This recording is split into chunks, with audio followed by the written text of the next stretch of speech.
And now, our feature presentation. To infinity and beyond! My name's Bond. James Bond. That'll do, Piggy. Bad boys, what you gonna do? Sorry with the box. Who's in the box? Ew! Get off of me! Ugh, I'm A lot of people go to college for 7 years. I know. They're called doctors. Houston, we have a problem. Welcome in, everybody, to 52/1995, your live movie conversation podcast where we dive deep into the movies of 1995. I'm your host, Cody, and I'm thrilled to be joined this week by my fantastic co-host, Alyssa, to discuss the Disney movie Pocahontas. So Yay. Welcome in. Well, yay. We've got a yay. We've got a welcome in slashers. I did pop on the VHS behind me before we got started. Just wanted to let you know it did have all the original material in it. And it says that I can get a 4-day, 3-night stay at Disney World, any of the all-star resorts, or my choice of any of the 13 selected Disney resorts hotels for $289 a person. Is that a deal? Yes. Jesus. I was like, wait a second. Well, because Disney just raised their price again, and a 1-day park pass is like $250. Yeah. So that's not the hotel, the accommodations, the food, the flight to get there, the drive to get there, depending on how you're getting there. So 4-day unlimited admission to all of the parks. It gives me one Disney character breakfast. oh my God, I love a character breakfast. On one morning. So we have use of recreational facilities, including bicycles, canoes, and sailboats. That I don't know anything about. And I get a commemorative Pocahontas certificate. And this is available from April 14th through December 18th of 1996. I just need to make sure and call that phone number before then. Wow. So that hurts my heart. $289 is a lot of money back then, though. I mean, it's a lot of money now. Oh, I mean, yeah, absolutely. But 4-day, 3-night, multiple a stay and a park pass for $250 a pop. Yeah. Like you can barely get one night at a hotel for less than $200. Yeah. I think we should take them up on this. I think you should give them a call. Immediately. Oh my God, that would be the funniest thing. If I'd be like, guys, I found this. I know it says April of 96, but I was just wondering if I could still get this price Yeah, honored. can I still use this coupon? Like, you're Disney, right? You're gonna honor this. I also got also has a couple like refund, like if I buy some Nestle Toll House things, I'll get $5 plus Nestle Quick and the Pocahontas video. I get $5 rebate. So wow, cash that sucker in. Mm-hmm. Why not? Well, sorry, that was my big intro thing, is to talk about this huge deal that I have. If this is your first time tuning in, we don't typically go through the VHS remnants, but we're glad that you're here. Every week, 52 of them to be exact, we explore a different film from 1995. We dive into this year's important releases, discuss them in detail, and then I chat with my guest about their thoughts and experiences with that movie. We're not starting our theme. We're in the middle of our animated conversation theme, where each of our movies are animated movies from the year 1995, most of them being from one studio in particular. We'll get to the one that isn't eventually. But before we jump into Pocahontas, let's talk about Pocahontas a little bit with Alyssa and talk about little baby Alyssa and see, I know this is not your first time seeing this movie. Do you remember watching this as a kid? And what sticks out about Pocahontas? How do you feel about Pocahontas and its place in the Disney animated renaissance that was going on during this time? This is like a pivotal time for Disney. This is the time for all of their, princess, like a big part of their princesses and them really leaning into their animation studios once again. So Oh yeah. No, yes. Typically when we come on here, I'm like, I've never seen this movie. Oh no, I have this movie memorized. The I was a big Disney kid. A big fan of Minnie Mouse when I was really little, and then moved into the princess world. After that, Belle is always my favorite, probably because she has brown curly hair like I do. But Nerd. I nerd love, yeah, just reading and brown hair. What else do you need? Um, but I loved all these movies. They were just on a rotation. I had favorites, but like this one, Pocahontas, all of them. I was watching every single one constantly. And I loved watching it as an adult because I'm like, damn, this is a good movie. Like, you don't appreciate it as much when you're a kid. Like, obviously, you enjoy it, you like the music, you listen to the soundtrack. I had so many of those Disney CDs that were like mixtapes essentially. Like, Mhm. there was like an orange one, a purple one, a blue one, and a green one. And they were just like Disney's greatest hits. And those were, again, on rotation in the car. I didn't know the radio existed until I was like 12 because we just listened to CDs and cassettes. And those Disney ones in particular, those Disney CDs in particular, I had memorized. I'd be like, "Hey, mom, can you put the orange CD in and play song number 13?" And she's like, "Jesus Christ." She's like, "What is wrong with your brain?" And I was like, "So many things." But I, yeah, loved it. I also very distinctly remember, like, I have a um, vivid memory that there was a Pocahontas CD-ROM that you can get out of a cereal box and you can play it on the computer. And I did not have it, but I knew somebody who did. And I remember like going to their house and playing on the computer and playing the It was like a point and click kind of game. It was Mhm. very basic, but I like the commercial for the Pocahontas CD-ROM is burned into my memory for all of time. Like she's like sitting in her canoe and Nico's there and it's just like click, click, and it's like Dora, like the level of Dora clicking. I'm pretty sure I know what one you're talking about. I know that commercial. It was on the beginning of several of the Disney VHSs that I watched when I was a kid. Mm-hmm. I just remember that little. There's like a little girl playing the game, and she's like mimicking Pocahontas and her like saying goodbye. Yeah, doing that, and I always thought that was super cute. So I know Mm-hmm. exactly what you're talking about. Yes, great. I said, loved it as a kid, love it as an adult.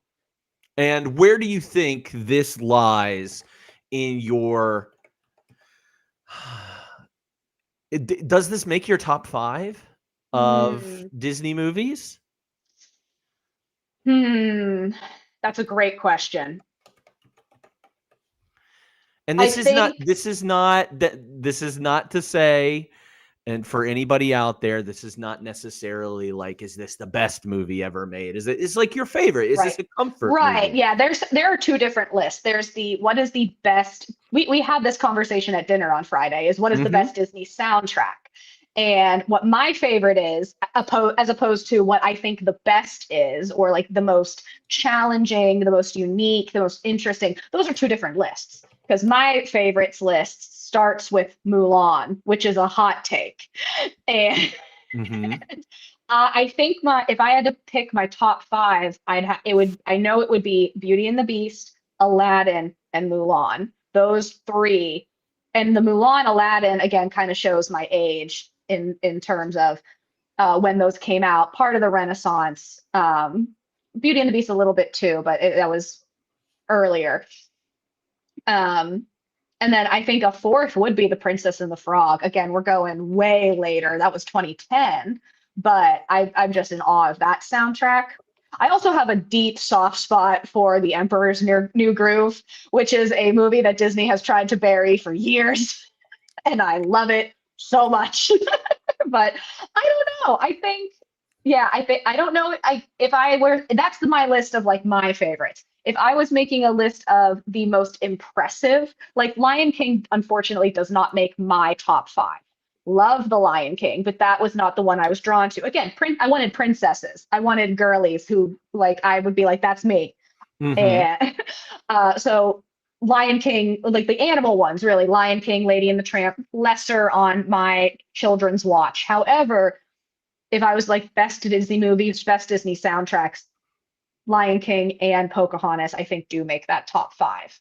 We've got somebody in the comments. Rick says that my favorite soundtrack is Little Mermaid, and I just want to point out that that is something that I said this past weekend that you were like, nah, Little Mermaid's not as good as you think. No, I did not say that. I said that Little Mermaid is not my favorite. I think in comparison to the other ones, it's a little boring of a soundtrack as terms of like the amount of songs there are. Like Little Mermaid has like 3 bangers, but like each of these movies have 3 bangers, though. What I've learned, I think like Aladdin has like all the songs are bangers. Great soundtrack, yeah. And I say Mulan, I think the whole soundtrack is bangers as well. You disagree with me on that. Again, shows a little bit of like that. I think Mulan was also my first theater movie. I think the first movie, at least that I can recall seeing at the theater, I remember my grandma Muriel took me, and a neighbor girl whose name was, I remember, Krista, lived around the corner. Love her. Me, Krista, and Muriel went to the movie theater at like Tuesday at 2:00 to see Mulan. And I very distinctly remember that. That was being like my first Disney movie theater experience. Yeah, and funny enough, I still maintain that I said this last week, that I saw Beauty and the Beast first in theaters, but Pocahontas is my first actual. I have the ticket stub. I can go get to my parents' house, grab that ticket stub, and show you where I was whenever Pocahontas was out. And so I do remember this movie very fondly. And I also had the soundtrack to this movie. I remember I had it on cassette. I had the white Disney had white cassette for everything. And the next 2 movies that we talk about, are soundtracks that I listen to on the regular. This movie is certainly, and then next week's movie, when we get to that, I'll talk about it. So was definitely spinning those records on a frequent basis. Speaking of you talking about like Emperor's New Groove and that being weirdly a movie that they want to like squash. I don't understand Disney's like why they like tried to bury that. I mean, I know from, the documentary stuff about it and like how it wasn't successful for years. It wasn't successful, but it like it's one of those. It's almost like it's almost like a Goofy movie in like the fact that it has built like this cult following over time. Yeah. But talking about that, I wanted to segue into our movie, which is another. The Pocahontas is a movie that at the time was very celebrated and very pushed out. This was the A movie. If you all remember last year when we were talking about Lion King was the B movie, which is crazy. And Pocahontas was the A movie. They put all their money, all their animators, everything into Pocahontas, and then Lion King blew up. The head of Disney animation production, Jeffrey Katzenberg, who is a very famous name, especially for the Disney Renaissance. He is very responsible for putting all these people in the rooms and helping them out and everything. Jeffrey Katzenberg was like, this is going to win best. Like, this is going to be the second movie nominated for Best Picture at the Oscars. Pocahontas, I'll bet on it. And did not go the way that he thought it did, but this is still a widely celebrated movie. But with the, over the last 30 years, we've learned more and we've studied more. We have access to a lot more information. And even at the time that this came out, critics saw it as a movie that was whitewashing history a little bit and romanticizing things that never even happened. But like, I know last night watching as an adult, I felt a little different about this movie than I had in previous watches. Really? I think that movies like this are very important. Mm-hmm. In a child, like for a child. Mm-hmm. And yes, I don't think a child gets all of the things that are in this movie. You can tell the child parts of this movie and you can tell the adult parts of this movie that people will get. And I do think that the adult message in this is a lot better than it probably is given credit for, in my opinion. Yeah, definitely. There's like obviously when you take any historical figure and create what is essentially fan fiction around it, Hmm. you are going to have pushback. You even get that with fictional characters. I think The Lion King is an excellent example. That's Hamlet, right? Yes, that is Hamlet. Yeah. So I mean, like it's a historical, like a Shakespeare play that is like put in the yeah, sorry, I lost my train of thought. I just had a text message come in. I'm so sorry. But I damn, I completely lost my train of thought. I am so sorry. It's What all was I right. talking about? You're talking about Shakespeare. You're talking about Hamlet. You're talking about. Okay. When you have source material and then you try to put a spin on it, everybody's going to have an opinion. But I think if you like remove that, like Pocahontas was 10 years, the real life Pocahontas was a 10-year-old, never had a romantic relationship with John Smith. Her name's not even Pocahontas in real life. Oh, really? Yeah. I did not know that. Yeah. Pocahontas But is a nickname. that's insane. But when you remove yourself from that, I agree with you to say, the message is about, you fear the unknown, whether it's a different race, a different culture, a different person, you fear that until you actually take that pause and take that breath and go, why don't I just talk to this person for a second? And again, very, very simplified version of what happened. We're not talking about colonialism. Like that's what the ending message is acceptance and taking a pause and allowing, I think what the chief says is like, she is like, rather than having rage in our hearts, my daughter has wisdom. Mhm. And it's very nice. And it's, again, for a children's movie, is pretty wild to put that all out and say, yeah, this is for kids. And it's very, very deep in a way that Mhm. a lot of, you don't see with a lot of kids movies. A lot of it's very surface, or there's like, hey, here's the problem, here's the solution, over an hour and a half, done. But this is a lot darker. I also forgot that, I mean, spoiler alert, 30-year movie, that Coquitlam died. Yeah. I completely forgot he died. I did too. That blew my mind. I was like, oh, shoot. Dang. I was like, someone died of gunshot in this movie. No blood, though. No blood. You don't see any No. blood in this movie at all. No, but like brutal death still. Couple fun facts for you. Pocahontas' real name is Matoaka. Matoaka. That's her Okay, real so where does name. Pocahontas come from? It just means playful one, because she was a 10-year-old kid that ran around the English settlers' fort all the time and just ran around all the time. She was playful. That's adorable. Yeah, Pocahontas. Also, fun fact about Pocahontas. I know we're not in the fun fact section, but just to get us started, the first American Disney princess. That's true. And there are only two American Disney princesses. Tiana. Both women of color. Yeah, Tiana and Pocahontas. What's more American than that? I was gonna say, I'm like, where else would you like have like Tiana's like a fictional princess in the sense that it's the Princess and the Frog, right? Like she's a real person, but Prince Naveen's a prince. He comes over, he's kind of French. Yes. But we really don't have like a place where you would be like, yeah, like a New York princess, like, or a New Jersey princess, a California princess. Like we don't have princesses here. So we're all princesses. All girls are. All girls are. We'll get to that. That's one of our extra credit movies. Is called A Little Princess, and that is a very important line in that movie. I'm a princess. All girls are. So remember that, ladies out there who are watching. Ladies. Hey ladies. All right. I'm sure we'll get into some more fired up discussion. Maybe not fired up, but maybe if chat, goes to it. Also, just want to point everybody to the chat where I did drop the link to that commercial that we were talking about. So if you want to go and watch that, no, it did not. Chat, stop. We're going to squash that right now. Let's talk about Pytonic is what I was going to say.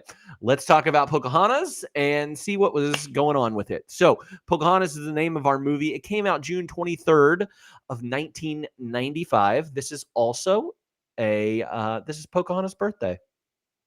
Yeah, that was one of the fun facts I wrote down. The day the fun. movie came out was her birthday. It was directed by Mike Gabriel and Eric Goldberg, written by Carl Binder, Susanna Grant, and Philip Lebzebnik. It stars Irene Bedard as Pocahontas, Mel Gibson as John Smith, David Ogden Stiers as Ratcliffe, Governor Ratcliffe, Russell Means as Chief Powhatan, Christian Bale in here in one of his more first adult roles as Thomas. Billy Connolly shows up. If you know who Billy Connolly, we know Billy Connolly probably best from being in Muppet Treasure Island, but he plays Ben. And then Linda Hunt plays Grandmother Willow, your namesake. So there were people that played the animal characters, but they don't really talk. So. Mm-hmm. Well, that was I'll ruin another fun fact.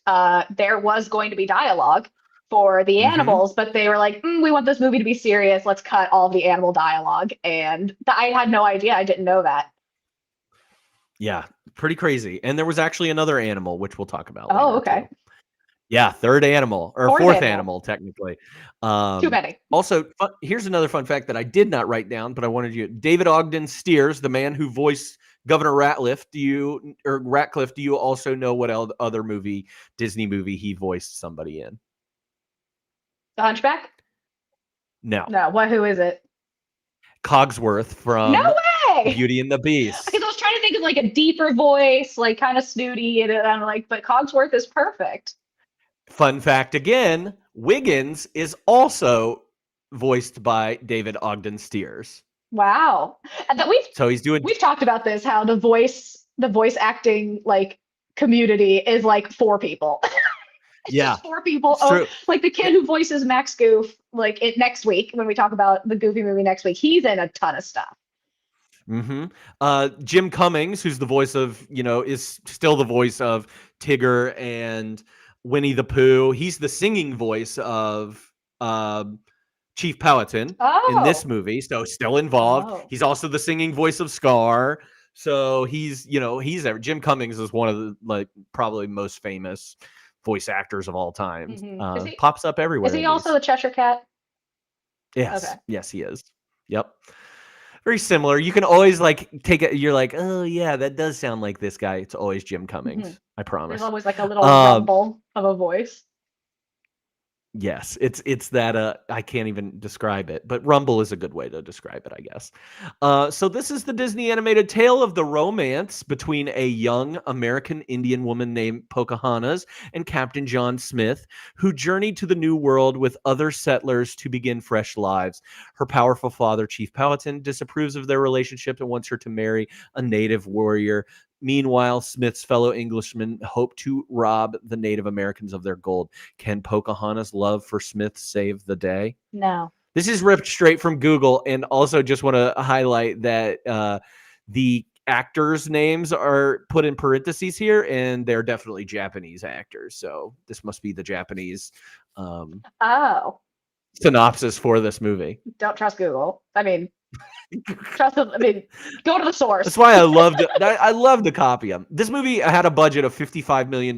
If you remember last week's budget, it was $30 million to make Toy Story. That's insane. Yeah. So this movie did do very, very well, though. It made $346 million. This is the number 4 domestic movie for 1995.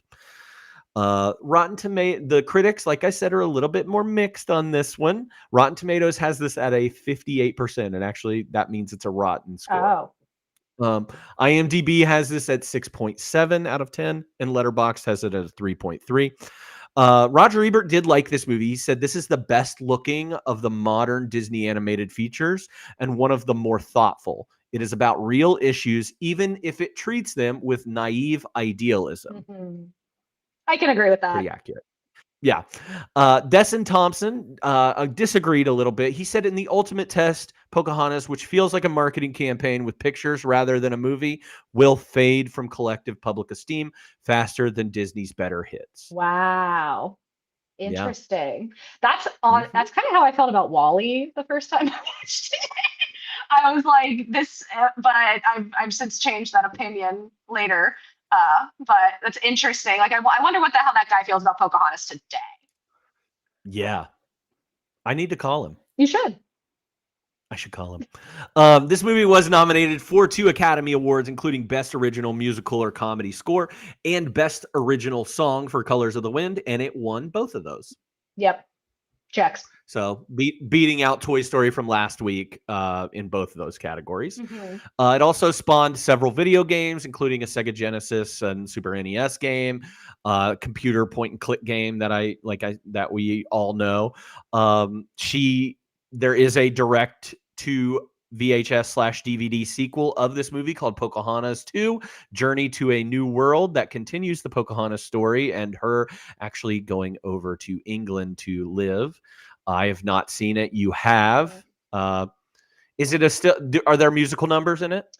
Oh gosh, I don't remember. If there are, they're not. I don't. Not. There's a score. Yeah. Nothing. Yeah, no, I don't think there might be. I actually don't. I think the second movie was Disney's attempt to like make it slightly more accurate to what happened in history. Like we introduced John Rolfe, who was Pocahontas' husband, like real life husband-ish. But it's fine. It's nothing to like write home about. Chat tells me it's under 80 minutes, so Okay. I mean that's a quick watch if you wanted to throw that on. It's not like sometime. Lion King 2 where I'm going to sit you down and force you to watch the second one. Like I'm not going to do that with Pocahontas 2. Or the Beauty and the Beast 2, The Enchanted Christmas. Oh, I love that. With Tim Curry as the villain. Yes.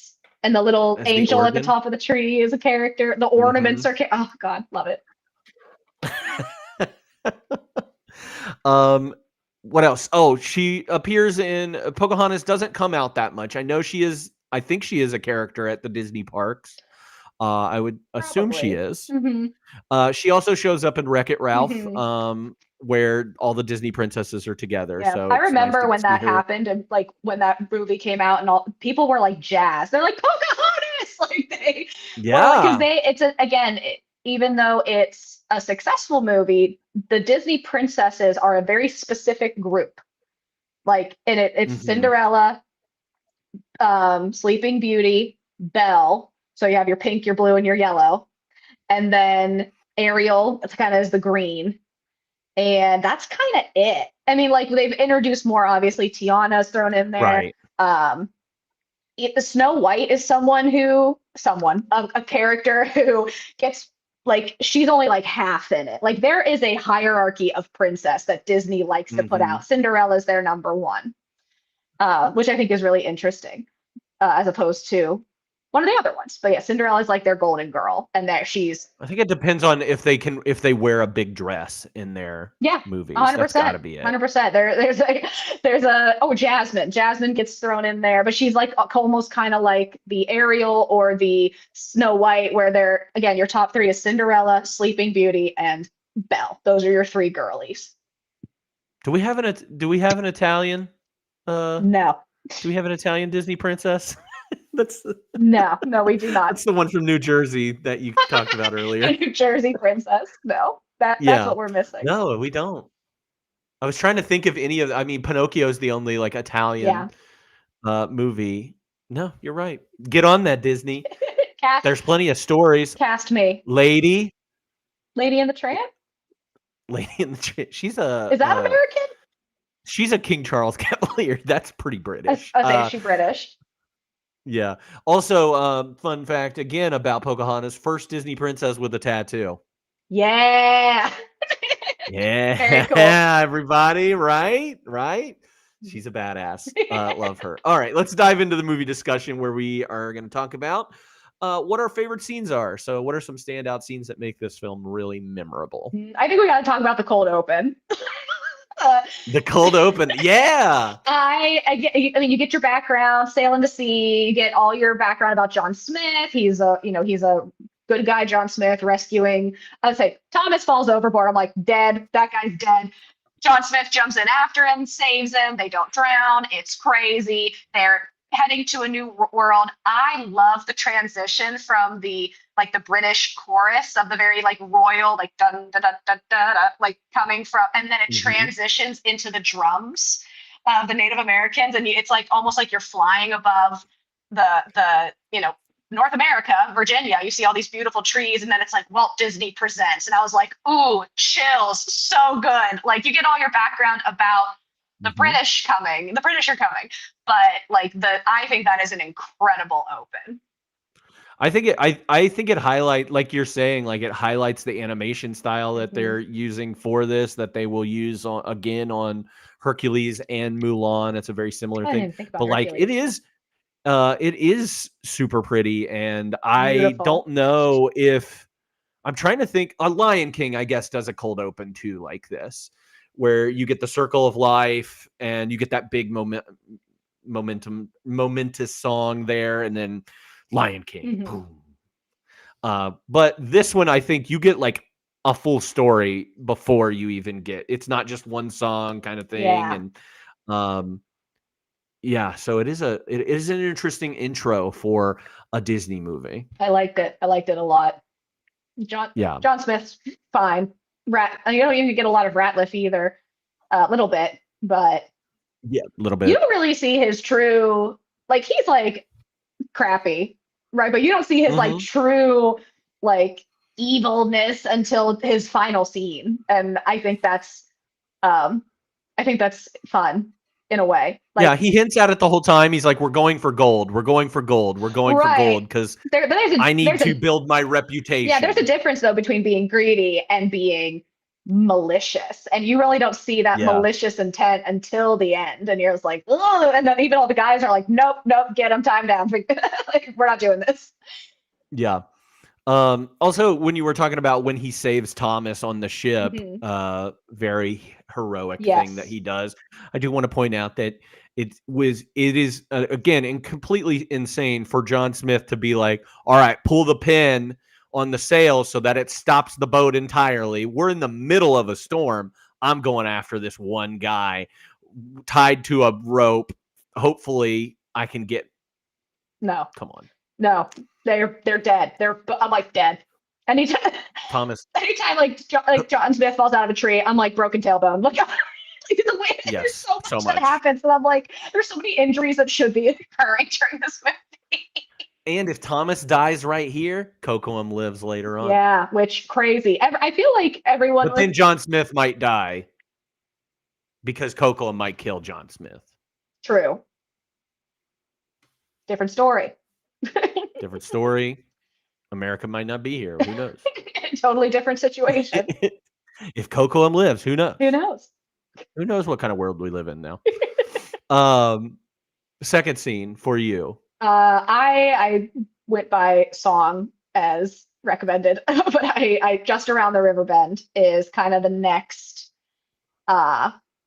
scene where again we get introduced to Pocahontas, we get introduced to her free spirit, and that's also what leads us into meeting Grandmother Willow. So we get a whole bunch of like her background here.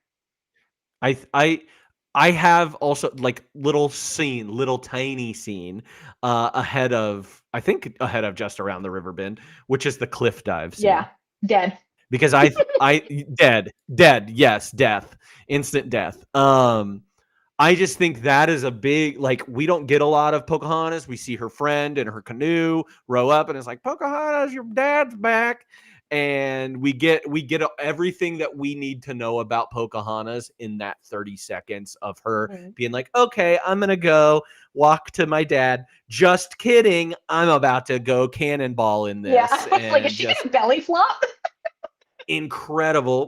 10 out of 10. If I were judging that diving competition, she did great. And poor Miko is going to get not that good of a score. Also dead. Yeah, and she just like flips her friend's canoe over. They're giggling, like very fun. Mad. Very, yeah, I'd be bad. She's unserious. Definitely unserious. Definitely a free spirit. Yeah. So I just wanted to point out the cliff dive scene because I do think it is very memorable in this movie. Yeah. If I were to point it out, it'd be like, yeah, cliff dive, definitely. That's very her just like free falling is a image like burned into my childhood brain. That's what me and my friends would call Heber Springs jump. In college, we used to go to this place called Heber Springs and jump off the cliffs there. And so now any high jumps that we do, it's Heber Oh, Springs. Yeah, gotcha. just a little bit of info. All right, just around the river Yes, bend. one thing that I like forgot about, or maybe I guess I didn't notice as a kid, that as an adult I'm like, ooh, symbolism. She when she comes to like the bridge of the song, like, she's like, should I marry Kocoum? Should I follow this path? She is at a literal fork in the river. And which I do remember the fork. What I don't remember is that the one side is very smooth, it's very tame and calm, and the other side has rapids and it's way more narrow, and she chooses the side that has rapids, and that's I guess the way to get to grandmother Willow's house. But again, it's the symbolism of, I'm going to choose the not easy path, I'm going to choose my path that is more fun or more adventurous or more exciting. And yeah, I just like that symbolism. I don't remember that as a kid, or I didn't notice it as a kid, but it is fun to, like, she's like, yeah, I'm going to go this way, and I'm like, yeah, go that way. Can you hear me? I can't hear you at all. Shoot, I'm so sorry.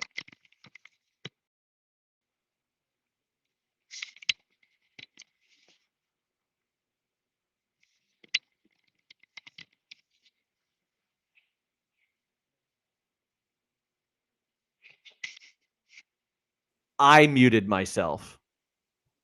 Okay, I was like, this is not on my end, but I don't know. I had a great, everything that I was saying just then was really good.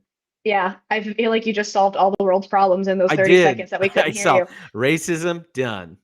I can't remember what I did, but definitely done. I coughed and I always mute myself. Sorry. No, I was saying that what that part you're talking about, it goes back to what her dad was singing about, how a river is, rivers Steady. last forever because they're steady, they're constant, they're doing these things. They don't rock the boat. They don't, have the rapids, the crazy things. That's why they last so long. And so that is her father's view there, and this is Pocahontas's mother's view, we'll say, because her mom Yeah, is the has her her mom is mother's the wind. spirit. Yeah, her Her mother's mom is the spirit. wind.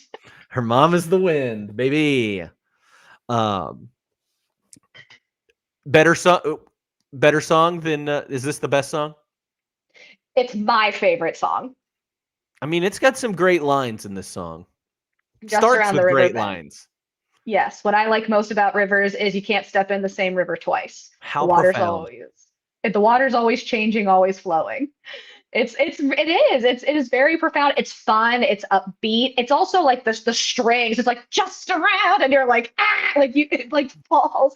It follows like sorry, the chorus, the strings, the instrumentation sounds like a rushing river. It matches perfectly. The cymbals, whenever she like hits a wake and like the water crashes, and it's like, psh, and I'm like, yes, like it gets you jazzed. It makes me want to go kayaking. And Colors of the Wind's a beautiful song, also with, like, again, the beautiful imagery, the great sentiment in it as well. I think it makes sense that Colors of the Wind is the nominated song. Yeah. But I like Just Around the River Bend. Well, and this is the Disney formula at this point. They have these songs that are called I Want songs. And they always have to have them. So you've got Jasmine, or not Jasmine, you've got Aladdin. Ariel. I was going to say Little Mermaid. Part of Your World is this song. Who's the other one that I was at? Belle's Reprise is an I Want song. So it's a very popular thing. And then there's always there's the I Want song, then there's the flashy song, and then there's the big song, the one that's going to get nominated, the ballad. That's a part of this. So a very popular thing, Part of Your World. And this is a big thing of like musicals in general, but Disney had it down to like a science. Yeah. Part of Your World. And to get it all done in 90 minutes is really impressive. I Want It All from High School Musical is an I Want song. Fabulous is a I Want song from High School Musical. Those are both Sharpay songs. I'm playing them to you right now. Like I'm just speaking directly to you right now. This is what you want to hear. Exactly. Aladdin would have been proud of your boy, Would have been proud of your boy, yeah. but yeah, they changed that. And now it's a part of history. Speaking of Colors of the Wind, that's my next next one that I had listed on there. Same. We get Pocahontas, John Smith meeting, John Smith being a jerk, or just being like calling her a savage and being like uncivilized people, and she's like, "You're an idiot." Well, and every time that he says something, she says like, "Oh, I'm the savage. I'm the uncivilized people." He's like, "No, not you. Just your people. Just your entire friends and family, like your entire everybody." And it's so fun to watch. I always loved the way that Pocahontas moved. That sounds really weird, but like just like she well no, she kind of like she was always like when she was like following John Smith, kind of like sneaking along, like almost like prowling. It like again, almost like mimicking the nature around her, but like she's so nimble and just able to climb trees and like stalk in a way. And like that whole scene, she's trying to get away from him. She's like, "You're a jerk, bye." And she's climbing up this tree with so much ease. And he is trying to climb after her. And he's like, "Yeah, you just, you're ignorant. You don't know anything." As he's like grabbing branches that are about to break, and he just completely breaks on the ground. And she's like, again, she's like, "I don't know anything, really. Like, you show up to my turf, my land, my tree, and you're going to pretend that you know more than I do? You're crazy." And yeah, it's again, there's that symbolism there too. But and I think, how can I be the savage when you don't know anything? Yes. And I think again, that is like, this movie is poignant more to me today than it was 10 years ago. And especially just with, political climate and everything. We don't really get into politics on this show, but everybody knows like there are, two sides to this thing. And that's what this movie's about, are two sides of people that don't really understand each other. And one side is like, "Hey, you came over here to do some really messed up stuff, and we don't want that. And you guys aren't even like asking for anything. You're just telling us that we're going to be these things." So yeah, or there's a lot of assumptions. Yeah, you're a savage. And it's just like, what? Like what do you mean? Like, again, making assumptions about just groups of people that you don't know. Yeah. So I do think that this is, I have a special place in my heart for movies that do this kind of thing, because yes, they are changing history and they're putting a story around it, but this is putting a story in front of kids that they would not normally hear. This is different than Snow White. This is different than Cinderella. Yeah. Like, I always enjoyed, even if it was like the most watered down, tame version of something. That was something I loved about Disney movies, was that I, as a child, like I remember being like fascinated with different cultures, being like, "Oh, like I know nothing about China, and now I get to watch this Mulan, and like how like she's eating with chopsticks, and like, again, this is like one of your first exposures to other types of people, other groups of people."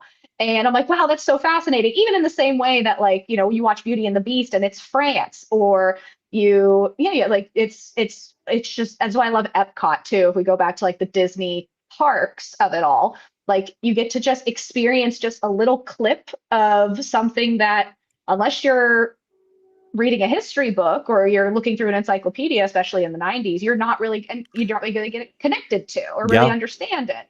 But now, like, I think my first exposure to a lot of these things, even again, like Native American people, was other than like going to school and like making some kind of like headdress in elementary school for the week before Thanksgiving. Yeah. like doing that stuff. Like, this is my first exposure to something like this. And I'm like, oh, this is interesting. And you just learn a little bit, even if it's not like 100% accurate, it's still like, here's a taste, here's exposure. And I'm like, this is cool. Yeah, and that was me with movies. That was why I think I have always been drawn to movies in their form, is because every time I watch some new movie, my interest level in that topic went up. And I remember falling in love with Pocahontas and diving deep into history and diving deep into, as an 8-year-old, just being like, okay, I'm going to learn everything I can about Jamestown, the original settlement. I am going to learn everything about colonization.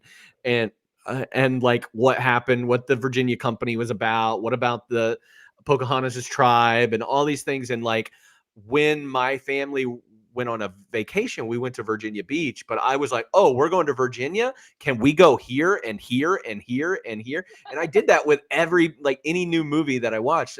95 is an important year for me because I was super interested in this as a historical topic, but then Apollo 13 came out this year, and then I became very interested in the space program. So when we took a vacation to Florida, I was like, oh yeah, Florida's close to everything is close to everything in that state. So we're going to go on a vacation to Florida, and then we're going to go to Cape Canaveral because I hate the beach and I want to go somewhere that I can learn something about something that I care about. And my parents did that.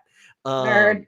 I know, right? Super nerdy. Like Jurassic Park comes out and I'm like, oh, dinosaurs. And like every kid loves dinosaurs, right? But like I was like archaeology and paleontology. I was like, I want to dig up bones and I'm interested in that. And so movies are like this are an outlet or a way that you can get kids interested in these things and discuss very serious topics. You had a friend at work that was trying to find movies that would be suitable for her children during Black History Month and to teach them about that. And I'm like, yes, absolutely. Here's what you avoid in those things. Yeah, here's what you don't show them this. Don't show them 12 Years a Slave right away. That could be, a little much for a 5-year-old. But here are some other movies that we can introduce in there, and me white knighting. It's not how I should, but they were asked for suggestions because I know a lot of movies. But and that is a way for me, and I know other children out there, to get into these certain topics and have difficult conversations, is to, kind of ease them in with a movie like Pocahontas. And that's where that is the hill I will die on for movies like this, that nowadays we see Pocahontas and we're like, oh, we'll never get a live action. I don't want one. I don't want to. I hate all the live action remakes as they are, but like, we'll never get a live action remake of this. Yeah. Ever. Right. Which I think is a good thing. Yeah. But I also think there are ways to tell a very similar story. And we have movies like this that have the same message. Because I think this movie ends up, or if you made a true story about Pocahontas and all this, it is a very sad story and a very, one that is not going to be very entertaining to anybody. So she's no Sacagawea, who was a badass. You want to learn somebody that's a badass and needs to be on the dollar coin forever? She's incredible. She was pretty cool. Oh my God. With a baby. Yeah. On just baby in tow. Baby. Just chilling. No. Pocahontas cool too. Good for good and learn more, read about it. That's what I encourage everybody. Let's go to what's your next scene? I'm just rambling. I just wrote Savages, but it's the death of Kocoum. Yeah. And because that sparks there's already tensions happening. Like, they are aware that someone's invading, and there's this other group that they're possibly going to kill each other because they're trying to get on each other's turf, to put it lightly. And Pocahontas and John Smith get caught by both Thomas on John Smith's side and Kocoum on Pocahontas' side. So Kocoum says, I'm going to kill this guy, and is very close to doing so and honestly, justified. If I saw the chief's daughter making out, and I don't even know, and again, with an enemy, with a white dude, and your mind can go to the worst possible place. Is she consenting to this? Right? And also Kocoum is someone who wants to marry Pocahontas, has gone to the chief and said, I would like to marry your daughter. So also likes her. He comes out with a knife, and I was like, fair. Well, and in Kocoum's defense, gosh, it just left me. And in Kocoum's defense, the British are the only, or the English are the only ones that did anything. Like, they attacked They did shoot. They had previous and shot and wounded a guy who was suffering. So he has every right to think that they're enemies. They shot first.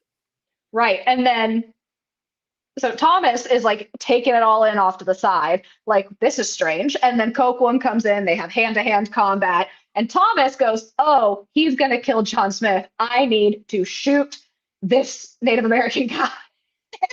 And he does, and it's a very dramatic death, and it's really sad. And I was, again, I was like, I don't remember this part of the movie. It makes sense, but I also don't remember it.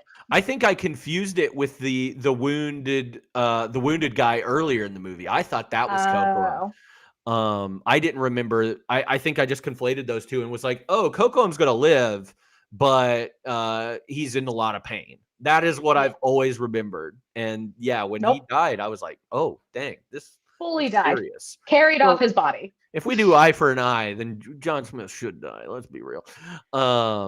Which was what was the plan was. Yeah. You do they're one, like, well, we do one. Like, you killed our guy, we're gonna kill one of yours. And they're like, fair. And and Thomas, again, like, Thomas is this little, unsure, insecure, not confident guy who like idolizes John Smith, of course. And it's something in the chat, John Smith had to give Thomas that shooting tip. And so it's like, it's all irony. It's all a little ironic. And the demise. And with Thomas too, he's, he was told by Governor Ratcliffe that, hey, you are pathetic and you're a loser. And if you don't, man up, then you're out of here, kind of thing. So, that also goes towards Thomas shooting. There's a lot going on. He's been told time and time again how awful he is. So he's like, I'm going to prove myself and I'm going to take care of this guy. So and that's when we get the song Savages, and the shot, which I think is the prettiest, in a way pretty, but like craziest shot of the whole movie, is the silhouettes of the tribe and the colony are like marching towards each other with their weapons, and then so they're going like this, and Pocahontas is running towards, and there's like the yellow orange sun behind her, and she's singing over top of them. I love that. It is so pretty. It is like, I was like, this is awesome. That's like the image I remember from Pocahontas, her free falling down the cliff, and then her face dead onto the camera singing drums of war. Yeah, like just pretty good. Screaming. It also reminds me of that scene. I mean, it's the scene in Lion King when Scar has the army like of hyenas, essentially going to war and working for him. But that one's got its little Nazi undertones, and this one's a little bit different because it's showing both sides, and there's just the dark red and the dark red and the black and it's gives you a lot of emotion. This movie, again, we've talked about this, like how much money they put into it. This was the A-team. The color in this movie is stunning. Like the leaves are always purple and orange and pink. And that like when the wind carries the leaves, and that's like kind of like represents Pocahontas's mother's spirit. The greens of like the trees and Grandmother Willow, like those are like a really beautiful color. And that scene where like they're like painting their faces, those are almost like fluorescent against like a blue night sky that like reflects on their skin. It's beautiful, like just beautiful, like with the color that they use. I think this is a great movie to watch in fall. Yes, I agree. Great fall movie. Good fall movie. Good fall movie. We're always looking for those. And then we get to the scene where John Smith is getting ready to be executed, and then we get the "But Daddy, I Love Him" scene, which is also in Little Mermaid. Yeah, she just says, "I love him," but the Little Mermaid says, "But Daddy, I love him." Pocahontas I know, but I love him. It's the same vibe. Oh yeah, for sure, definitely. It's just. Yeah, she's like definitive, like this ain't happening. Like Little Mermaid is like not whiny about it, but like crying. She's like, no, don't punish me for this. And Pocahontas is like, kill me, do it right now. Like, don't care. End it all right now. End it. We skipped over one of my favorite scenes, which is the mine, mine, mine scene. Yes. Which I think is like the showstopper number of this movie, like the fun song or whatever. Even if it is sung by, it's sung by villain song. Yeah, it's a villain song, and some of those are fun. It's no Under the Sea or anything like that, but it's fun, and you get Wiggins in the background doing his little hey nanny nannies, and I just think it's fun. It is fun. That's all I had to say about mine. I just wanted to put it out there. Anything else that I mean, I know it's a very short movie. It might end before we even, end this. So, who's your favorite character or their scene stealers? Yes, my scene stealers. I say it's all the animals. Miko / Split / Percy. Anytime Miko in particular, but anytime they're on screen, it is just giggle fest. They're so cute. They're so funny.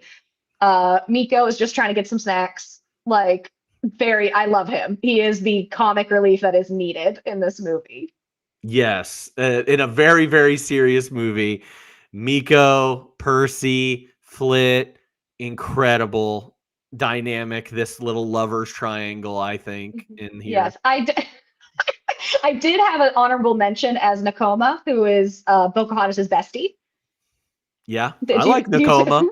It's just anytime she's a fun friend. She's like the straight man, Pocahontas, get down here. Your dad's home. Let's go. And then she's Pocahontas and her are just besties. And she feels so bad. She's like, I'm the one who told Kocoum. It's my fault. And I just, anytime she's there, I like her. I just like her bangs. She's got some good hair. She's got some nice great bangs. hair. Everyone in this movie has great hair. Yeah. John Smith. Yeah, everybody. Even Ratliff. Yeah, he's got it. He's got it, definitely. Yeah, Miko and Percy were my my number 1 and 2. Oh yes, somebody said perfect with the double meaning of mine, like it's mine and we're mining. Great song. Great song. All right, favorite quotes from this movie. This one was hard for me. I'm pretty sure I have 2 quotes. I do not have a lot. One of which was from The Colors of the Wind. Oh, so I got 3. Go for One it. is from Colors of the Wind, and it's the final line, and it's, you can own the earth, and still all you'll own is earth until you can paint with all the colors of the wind. That's always been one of my favorite lines. Yeah, you can own the earth, but all you'll own is earth. And it's just like, wow. Like, I'm pretty sure when we talked about this a couple months ago, I also pulled that line out. Like, it is like, oh, it's just like a punch. It really is a great final line of a song. I also have 2 more. One's funny and one's serious. John Smith is the serious one, and when he's tied up in that but the night before his death, he's like, I'd rather die tomorrow than live 100 years without knowing you. And I was like, that was nice. Because Pocahontas says, like, I wish we never met. I wish this never happened. He's like, you want me to say tomorrow. that? You want me to say that in our wedding vows? Yes. No, please don't. And don't speak that into the universe. You're not dying tomorrow. You've got at least another 50 with me. I'm speaking it into existence.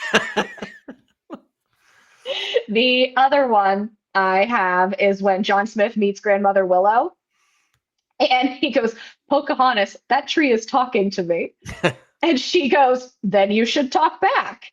And Grandmother Willow, this is, I think, like, if I was to think back as to what is the first pun or joke that I like mentally could recognize, it's this one. And Grandmother Willow says, don't be frightened, young man. My bark is worse than my bite. And I was like, oh, tree bark. Like, it was like first moment of conscientiousness as a child. And then Pocahontas is like, say something. And John says, what do you say to a tree? And she goes, anything you want. So I like that little bit, like little funny piece. Again, if you're like, a tree is speaking to you, you probably ate some weird mushrooms and you need to go home. But he was like panicked. And I was like, that is the appropriate reaction. Yeah. That is the appropriate reaction. He should freak out. She might be schizophrenic. We don't know. Anything else, quote-wise? No, those were my 3. I had, we already talked about what I love most about rivers is can't step in the same river twice. The other one I had was, you think the only people who are people are the people who look and think like you.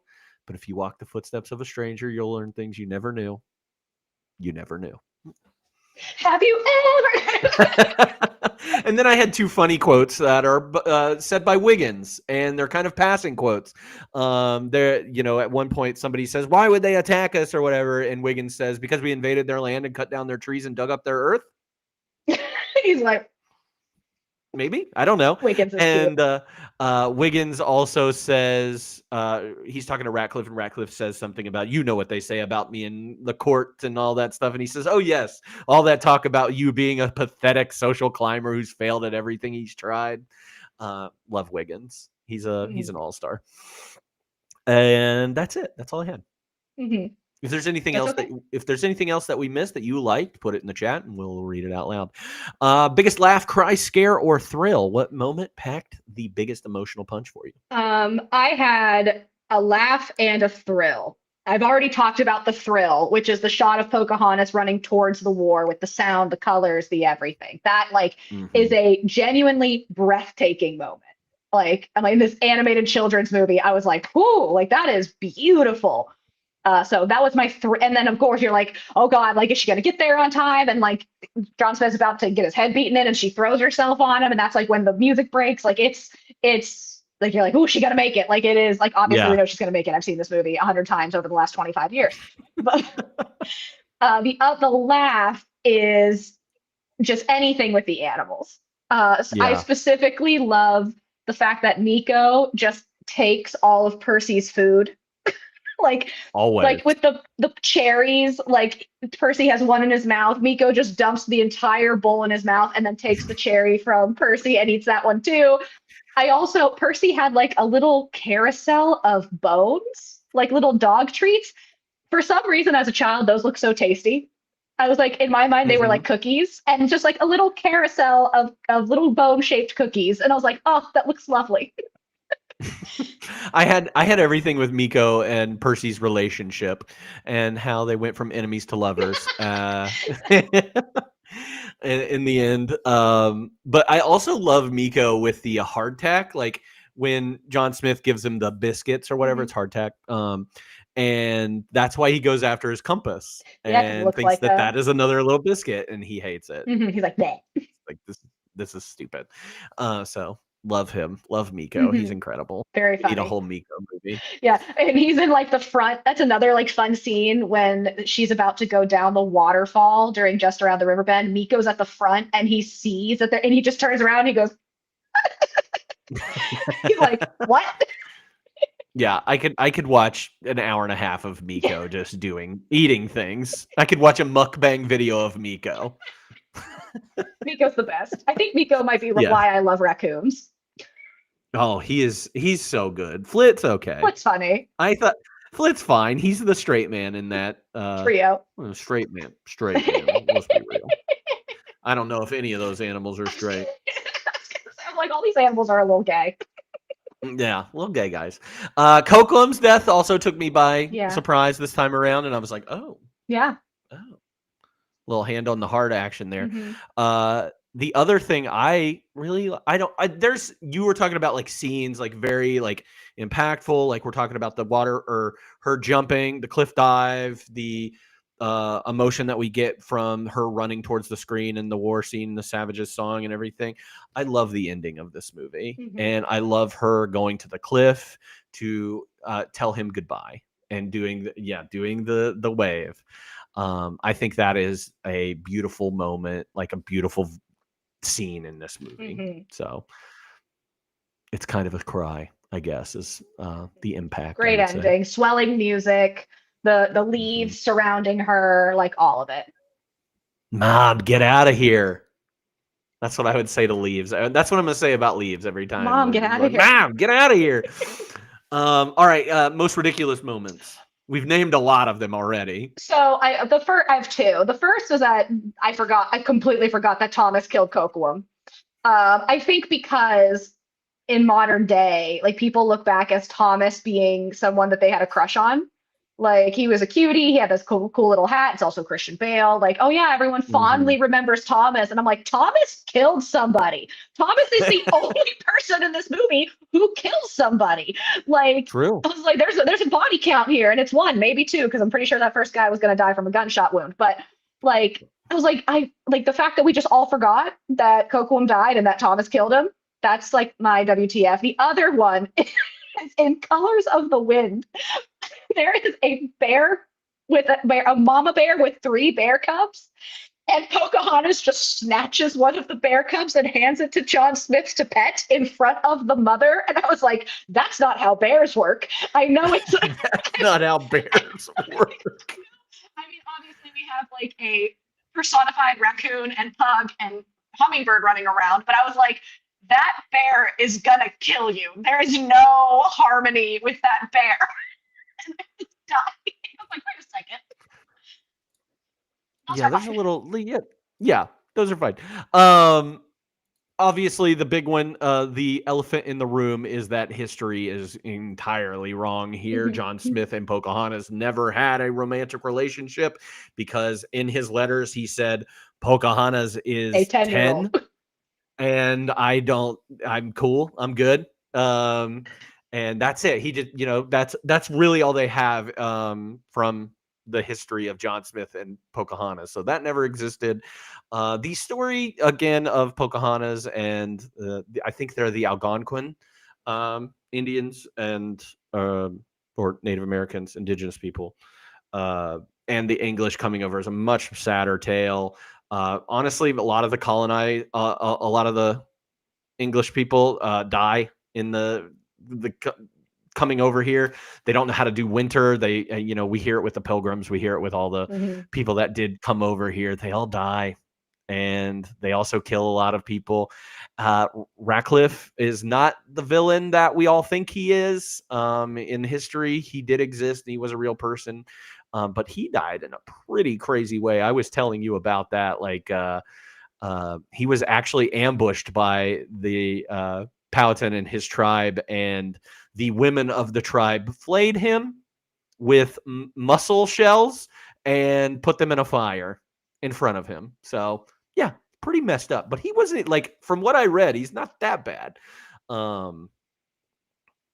Yeah, since white colonials are really known for not taking advantage of children. Wow. It's sad. Political mic drop. True. But we have no history over of any of this happening. Yeah, there's Pocahontas and John Smith were not close in age, as the movie would depict. Yeah. And she ends up getting, taken hostage at one point, and like to smooth things over, John Rolfe is like, hey, I'll marry her. Because John Rolfe also has his interest in the tobacco industry, like starting tobacco, because tobacco is a Virginian plant. And he wants to know how to grow it and do it and bring it back to England. So he's like, I'm going to get something out of this. Chief Powhatan's going to get something out of this as well. Like he's going to get his daughter back in a way and be safe and all these things. And they end up getting married when she's like 17 or 18. I think John Rolfe's like 28. And they have 2 kids, I think. And then she passes away from what we know in history at age 21 or 2. So sad story. So that is a definite WTF ridiculous moment that we have there. So best music moment. I think we've probably already talked about it, but what's your favorite song? Well, Just Around the River Bend is my favorite song. Although there's also, and specifically that part when she says handsome, sturdy husband who builds handsome, sturdy walls, there's just something about that just scratches the itch in my brain that I'm like, I love that. And it's such a fun song. The visuals are beautiful. I love it. All of it, 100%. I also love the score behind the death of Kocoum. Like the swelling music, the big drums, the dun dun dun dun dun dun, that as like he is about to just kill John Smith. I'm like, the background turns red, and I was like, oh my God, this music is good. Like, yeah. And it gives you those heart palpitations. It really puts you into the scene. And I'm like, yeah, Disney really threw their money at the music here, and it was worth it. Yeah, this is, of course, scored and written, all the stuff. Alan Menken and Stephen Schwartz. You've heard their names time and time again, especially with Disney movies. Did you know that there is a song that the 2 characters sing, or that Pocahontas and John Smith sing in the movie, or sing originally, was cut from the movie because it was deemed too boring? If I Never Knew You? If I Never Knew You, yeah. Which plays at the end credits, as sung by John Cicada and Shanice. But yeah, it was cut because it was boring, and they were like, It is a boring song. It is a boring song. It is a boring song. Good cut. That's a good cut from this. Mm-hmm. Anything else? Nope. Awesome. All right, it's time for F, Marry, Kill. And this one might have some serious implications, and you might be a bad person. No. Your 3 characters for F, Marry, Kill, put them in the chat, everybody. Is John Smith, Cocoam, and Thomas. Wow. I really thought you were going to go with Miko, Percy, Flit. No. Dang. Yeah, because I knew you thought I would go with those 3, and I said, I'm not doing that. He said, I'm not doing that. Dang it. Fine.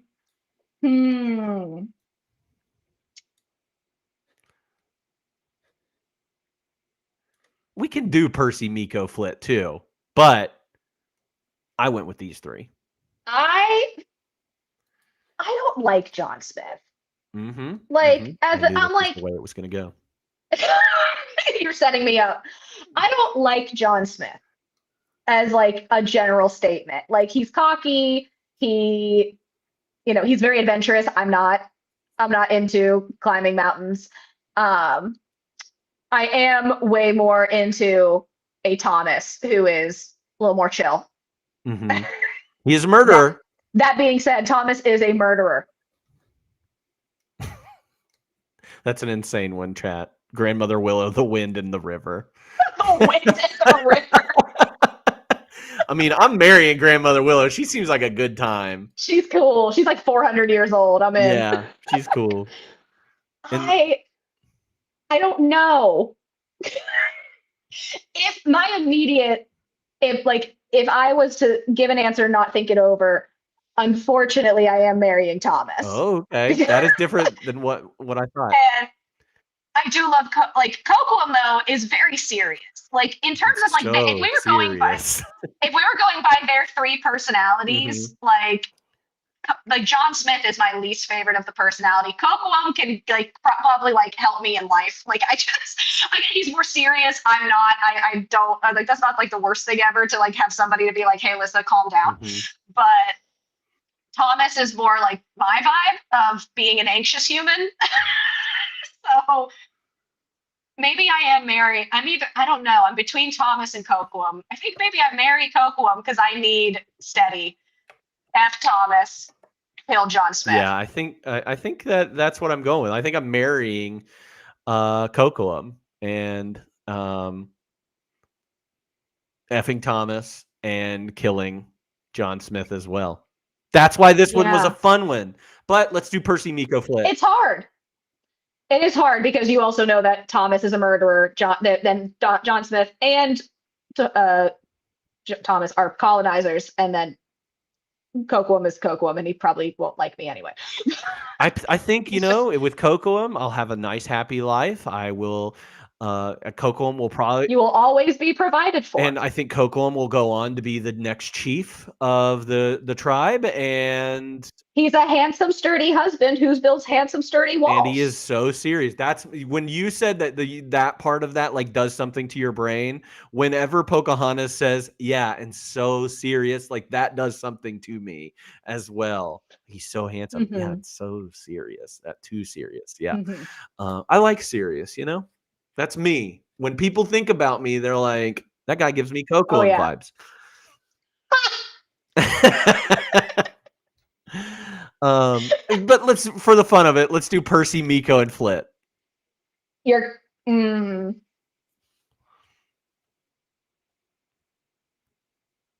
I love Miko so much, but I think I'm marrying Percy because he's bougie. He is a dog. And he's bougie, but he's also an animal that I know how to handle. I can have a pug. I don't know how to handle a raccoon. So I love him very much. Miko is my favorite. You kill Flit. That's just the right answer. We saw a video yesterday where you could just pick up a raccoon and slam them on the couch and they will jump for more, They are. That's true. Maybe I can have a pet raccoon. That's what I'm going to get you. Do not threaten me with a good time. Yeah, I think. Do not make promises that you cannot deliver on. Miko might eat you out of house and home. He doesn't seem like a true. kind of guy that would is good with his money. If we personified these three animals, Percy is bougie and probably snobby and stuck up. Yeah, Miko's gonna eat you out of house of home, and Flit is just like annoyed. Flit is type all the A. time. He's got spreadsheets. That's what he gives me. Yeah. They're all three, like, in my mind, just sassy gays, just in different fonts. Yes, they are. I'm still killing Flit. Flit. Little hummingbird. I'm sorry, little hummingbird. I think, but you know what? No, forget it. Let's go with my heart. I'm marrying Miko. Chat says no one's mentioning Flit's protectiveness. He is that guy at the club that's like, get away from her. She doesn't want to talk to you. He's put hands over your drink. Yeah, you don't. He's covering your drink for you. Yeah. So. I stand by my answer. Yeah, I think I agree with you. I think I marry Miko. Yeah, I marry Miko. I ask Miko, and I don't kill him at all. It's. Who do you think gave the best performance in this movie? I do honestly, like, Pocahontas is like, I mean, it's hard to judge performances, but like Pocahontas, I believe, like, I love her voice. I love the way she talks, like her speaking voice, because I know her singing voice is a different actor, but like there's just something of like I believe her. Like, she's cute and funny and playful, but she also is very wise, and I think she's a fantastic character. I do want to give Chief Padawan an honorable mention because I do love him as well. Yeah, he's good. I went with David Ogden Stier for Ratcliffe. I love that. Yeah, I just think it's a fun performance. Obviously he's the villain, but I think he gets to do the most with the script given to you. And like you said, it's hard when it's an animated movie. We're just hearing voices, but I think he just does a really good job. Mm-hmm. All right. Recasting, which is incredibly hard. I didn't do it. Okay. I just straight up did not do it. That's okay. The only person I think I'd recast might be John Smith. And I was thinking like somebody that looks a little bit more like John Smith and is British. So I went with like Kenneth Branagh, who's a blonde, who's a blonde British guy who's very handsome. Yeah. And for 2025, I was thinking like it's very hard for me to not like try and cast this in real life. Like if we were to do a live action remake. Well, we can do a live action remake. Yeah. So is there anybody that comes to mind when you do that? I think for John Smith, I like that you go with like a British person, though I would want to maybe go with like Aaron Trevett is the first person that comes to mind as a blonde who can sing. I think he would knock it out of the park in terms of the singing part of it. Maybe a little older and he's again a stage actor, a theater actor, not I mean, he's been in movies, but that's the only one that I could maybe is like recasting John Smith as Aaron Trevett. I thought, and if we did it like in the same way, I thought Jonathan Bailey, just because of his look in Wicked. Perfect. Yeah, I think he really does that. But then I thought of another stage actor that is now a movie actor, Mike Feist, who was in West Side Story, was in Challengers, and I love him. Can he sing? He can sing very, very well. Oh yeah, he was in West Side Story. Yeah, he was also in Dear Evan. He was like in the original Dear Evan Hansen and all this stuff. He's great. So definitely, I would maybe. His vibe is more of a Thomas to me. Yeah, but I think we can bulk him up. I was like, he needs to be thicker. We can get him. We can get him thick. He's a tiny man. We can get him. It'll work out. And then Amber Midthunder for Pocahontas. Amber Midthunder's in the Predator movie that came out a couple years ago called Prey. Indigenous actor, and she was incredible in that movie, and would love to see her in more things. Don't know if she can sing, but she's great. She can now. She can now in this. So you're gonna learn. You're gonna learn today. All right. Any fun facts that we haven't already covered? I tried to tone this one down for myself, but okay.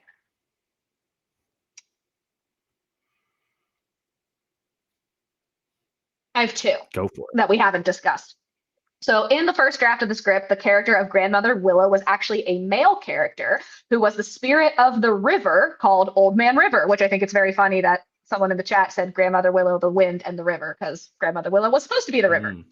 And it was offered to Gregory Peck, but he turned down the role and was like, no, Pocahontas needs to have like a motherly figure, not a, like, I don't think it should be a man. I think it should be a woman. And Disney was like, you're right. So that's what they rewrote it to be Grandmother Willow, which I thought was really interesting. Good guy, Gregory Peck. We love him. He played Atticus Finch in To Kill a Mockingbird.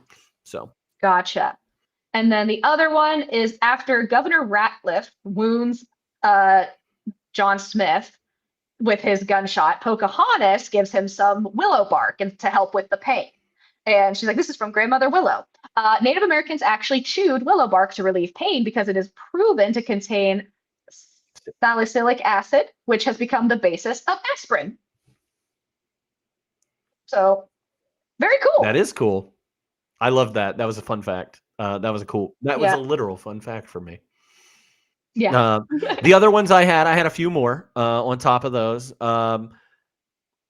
You already mentioned about the animals. The secondary animals actually had dialogue in this movie and lost that. On top of that, John Candy had provided a lot of voice work for a character named Red Feather, a turkey that was Pocahontas' sidekick. However, after Candy's death in 1994, that concept was scrapped.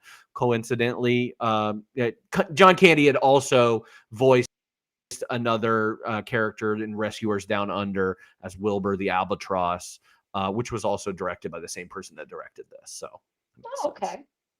Yeah. We already said the movie's release was on her birthday, the 400th anniversary of the real Pocahontas' birth. First Disney movie to have an interracial romance. And let's see here. Also, the character or the woman who played the speaking role for Pocahontas never met Mel Gibson in real life. Voice acting is so interesting to me, like that you make this movie but you're alone in a sound booth with the people recording, but you may or may not be working with your coworkers. You are just reading the script out loud. We watched a YouTube video recently with some like voice acting stuff and how it's all like some of it's pre-created, some of it isn't. And they like match they match the animation to go with the voice. Like it is very interesting, an interesting career, an interesting job to have. But yeah, you can go a whole movie and never meet your coworker. They've never met each other in real life because the only time they would have met each other was at the premiere of this movie. And Mel Gibson was, I think, still finishing up stuff with Braveheart at the time. What a big year for him. Yeah, big year for Mel. This cast also includes 3 Oscar winners, including Mel Gibson. So Mel Gibson, Christian Bale, and Linda Hunt, the voice of Grandmother Willow. She's also an Oscar winner, which I'm interested to see the movie that she was in. Anybody needs to go look up Linda Hunt because you're like, oh, that's her.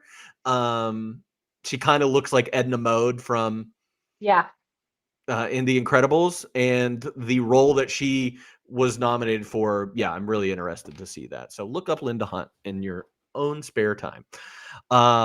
Like a fine wine and dish, if you could pair this movie with another movie for a double feature, what would you choose? I picked all Disney movies. The first one is Pocahontas 2, Journey to a New World. Classic. Because I just think it's interesting that Disney went back and was like, okay, we hear your critiques, we'll make it right. And I don't know if that's actually why they made the second movie. It was straight to VHS or DVD. But she does marry John Rolfe, and she does move to England, and she is older, and it's just very interesting. I also said The Little Mermaid, which I'm sure you had on your list as well for the Daddy I Love Him piece, that you have 2 people from 2 different worlds that want to be part of your world, right? And just not meshing in that sense. I also said The Lion King as well as Lion King 1.5. Because Lion King, I know Disney has historically reused drawings. So the way when Cinderella dances around with her prince, it's the same like flip animation at like or basis as Sleeping Beauty dancing with her prince. So, but there were a couple moments that I was like, oh, that feels like it's from Lion King, like when they're rolling down the hill together and she ends up Mm-hmm. like over him. I was like, oh, it's like when Nala falls on top of Pinja. Simba. Pinja again.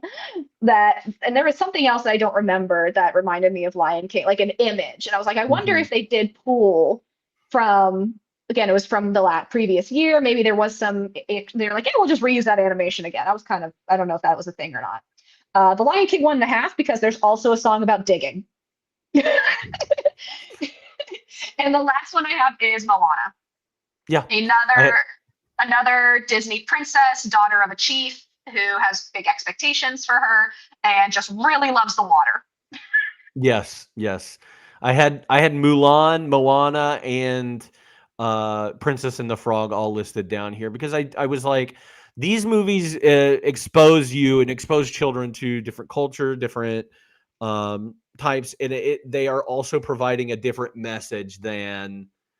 I know Pocahontas is more on the romance side of things, and Mulan has that as well. But it's also more about the women in those movies being independent and strong, Yeah. and Yeah, I feel like the main message of other than racism's bad is of Pocahontas is listen to your gut.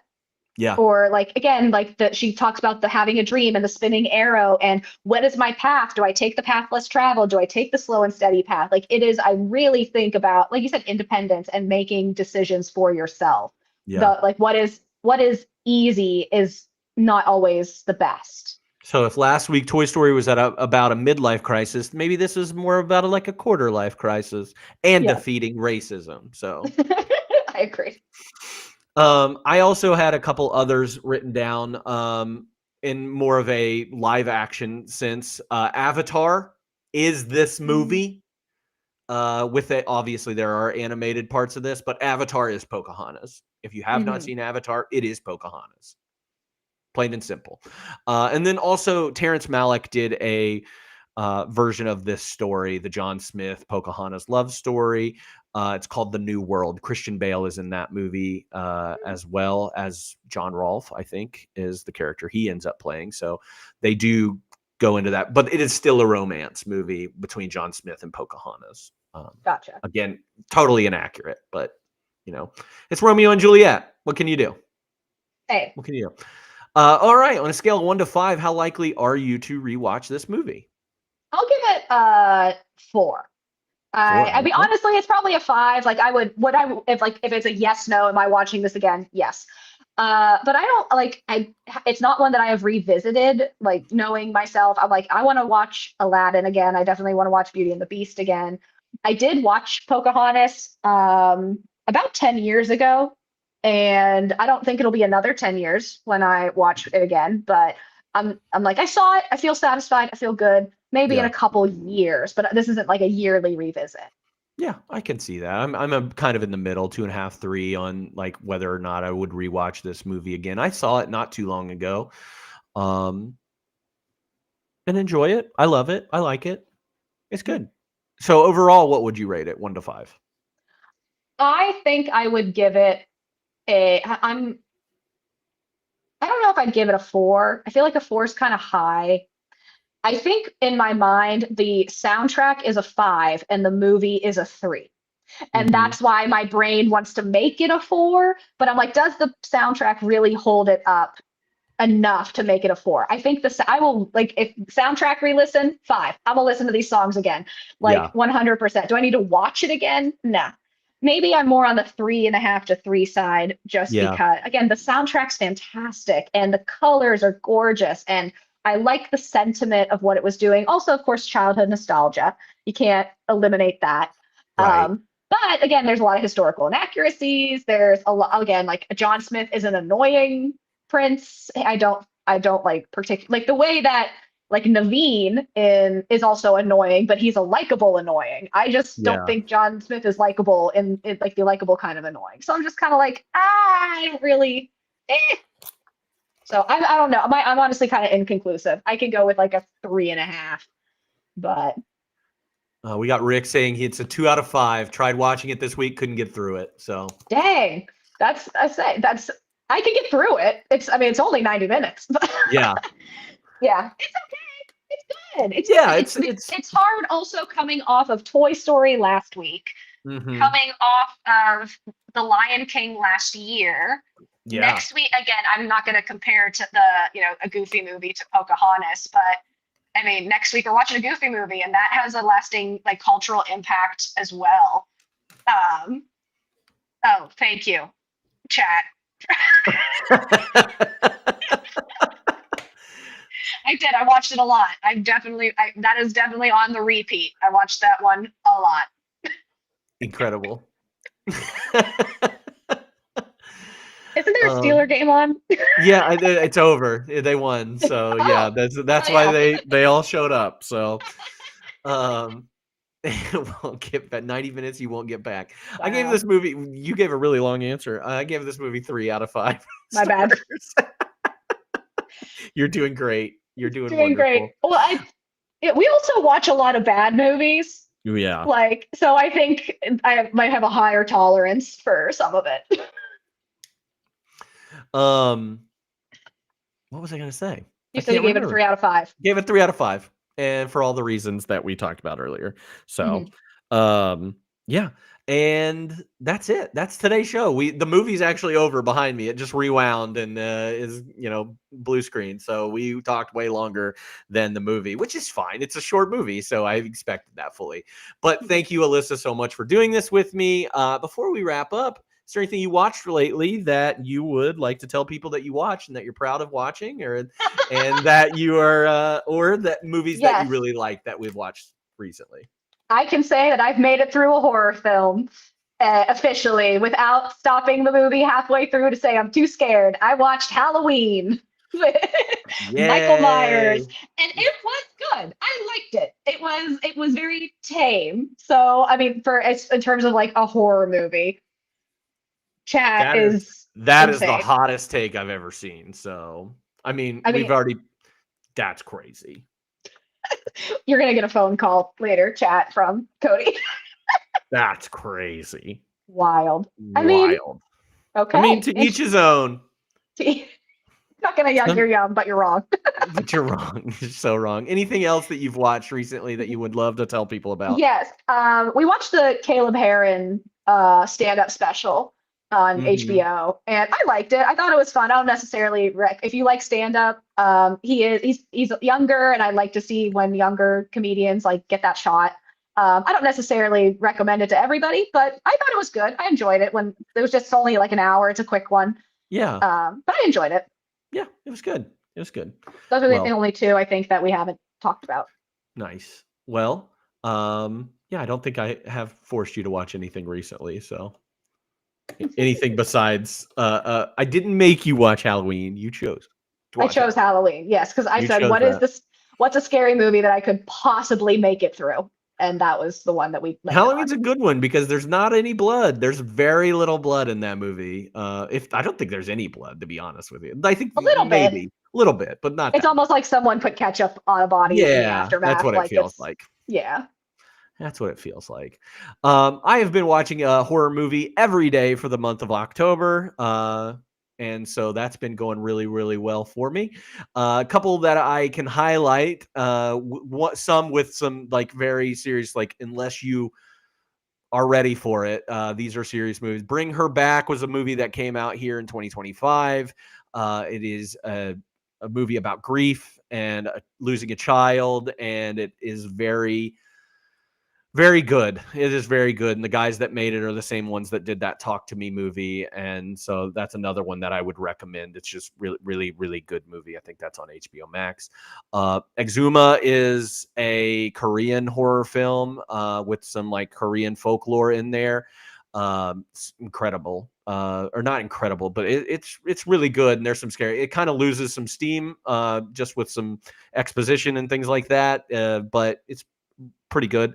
And then a movie that I was really impressed by recently is a movie called Red Rooms. And this is the one that if you do get a chance to see this movie, there's not a lot that happens on screen, but it is the things that you hear and it is the things that people talk about in this movie that really make it uncomfortable and make it very unsettling. And it's not a traditional horror movie in that sense.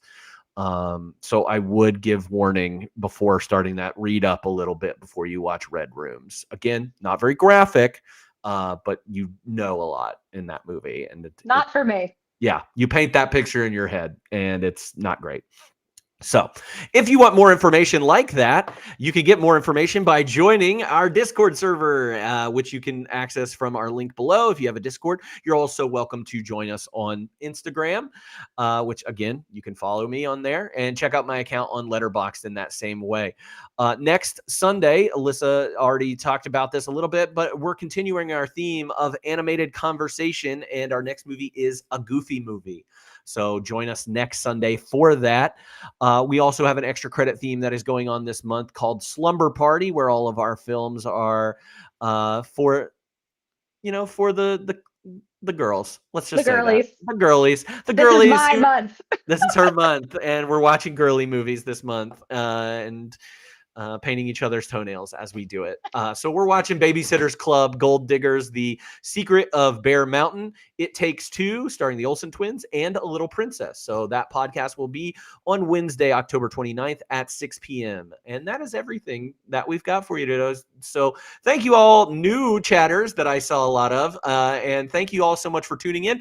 We'll see you next time on 52/1995.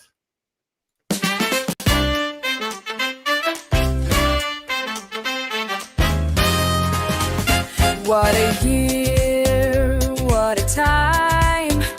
Big screens, dreams, a movie rewind. From talking toys to heists gone wrong. We're watching it live and singing along. 52/1995. Grab some snacks, we're going live. Action, drama, comedy, gold. We're reliving the stories told. One movie a week, all year long. Let's roll the tape.